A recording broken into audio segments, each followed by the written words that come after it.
Satu.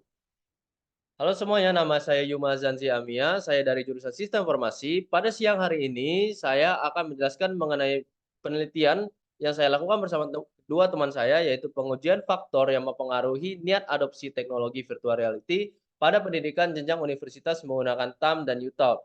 Sebelumnya saya meminta maaf karena video kamera saya tidak bisa dibuka dan saya tidak tahu mengapa. Namun, tidak mengapa, kita akan lanjut mengenai pemaparannya. Yang pertama adalah abstraknya itu saya membahas mengenai proses pembelajaran di era digital ini harus memanfaatkan teknologi. Betul sekali, karena dengan teknologi dapat meningkatkan proses atau kegiatan belajar mengajar. Teknologi yang kami gunakan di sini, yang kami analisa di sini adalah VR, yang merupakan sistem simulasi tiga dimensi yang dapat meningkatkan pengalaman belajar menjadi lebih interaktif dan menarik bagi siswa.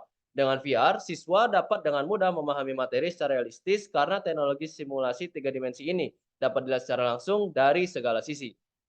Nah, dari penelitian ini kami mengangkat 3 tujuan utama penelitian kami. Yang pertama, mengapa institusi pendidikan sulit untuk meningkatkan kualitas hasil belajar mahasiswa. Yang kedua, apa yang menjadi kesulitan bagi mahasiswa dalam meningkatkan kualitas hasil belajar mereka. Dan yang ketiga, bagaimana caranya supaya penggunaan metode pembelajaran yang tepat dapat meningkatkan kualitas hasil belajar mereka. Nah, untuk itu kami menggunakan landasan teori yaitu TAM dan UTOP, digabungkan keduanya, di mana TAM merupakan Eee, kerangka teori yang digunakan pada bidang sistem informasi untuk mengerti bagaimana seorang pengguna dapat menerima dan mengadopsi teknologi baru pada kehidupan keseharian mereka. Sama halnya dengan UTOP, cuma UTOP itu dia memberikan pengertian secara menyeluruh mengenai penerimaan teknologi, seperti TAM, di mana teori model UTOP mengusulkan bahwa penggunaan teknologi secara aktual didasarkan oleh behavioral intention. Oke, di sini selain TAM dan UTOP, kami memiliki beberapa variabel yang kami analisis. Yang pertama itu ada perceived usefulness, kedua ada perceived ease of use, yang ketiga ada hedonic motivation, yang keempat ada perceived price value, yang kelima attitude, dan keenam social influence. Nah, berikut UTOP atau, UTOP model teori, dan di atas ini ada TAM model teori, dan model teori yang kami pakai itu yang telah kami gabungkan di research modelnya itu adalah seperti ini.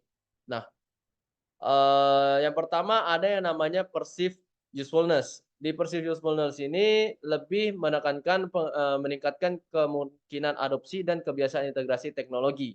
Nah, hipotesis yang kami dapatkan yaitu secara positif mempengaruhi sikap siswa untuk menggunakan aplikasi AR/VR untuk tujuan pendidikan. Yang kedua ada perceived ease of use. Istilah perceived ease of use ini merupakan hambatan masuknya pengguna dikurangi oleh teknologi yang dianggap mudah dipahami dan dioperasikan.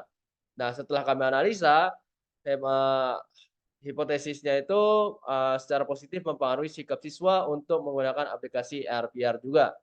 Yang ketiga ada yang namanya hedonic motivation. Motivasi hedonis sangat menekankan pada pencarian perasaan. Jadi ini lebih ke perasaan bagaimana siswa tersebut, perasaan dia ketika dia menggunakan AR atau VR dalam pembelajaran mereka. Hasilnya adalah positif, mempengaruhi sikap siswa untuk menggunakan AR, VR untuk tujuan pendidikan.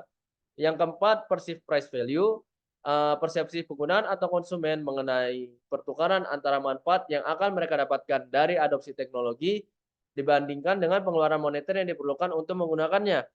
Nah, jadi mereka akan mencari nilai tengahnya di mana, apakah mereka untung atau tidak gitu loh, dengan teknologi yang mereka beli dengan ilmu atau manfaat yang mereka dapat dari teknologi tersebut.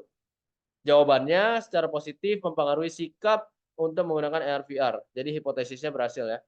Yang kelima itu ada attitude. Dalam konteks penelitian ini merujuk pada persepsi mahasiswa mengenai pembelajaran dalam lingkungan digital dan pembelajaran secara habit. Jadi attitude mereka dalam pembelajaran. Yang keenam itu ada namanya social influence, dapat dipandang sebagai pentingnya penggunaan teknologi oleh orang lain yang percaya bahwa mereka harus mengadopsi penggunaan teknologi baru.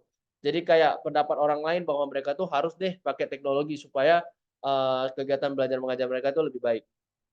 Nah, untuk metode penelitian, model alat pengukurannya kami menggunakan Smart PLS 4 dan semua sistem kuesioner seperti Google Form dan yang lainnya. Sekian presentasi dari kami, kurang lebihnya saya mohon maaf, terlebih karena videonya. Sekian, terima kasih.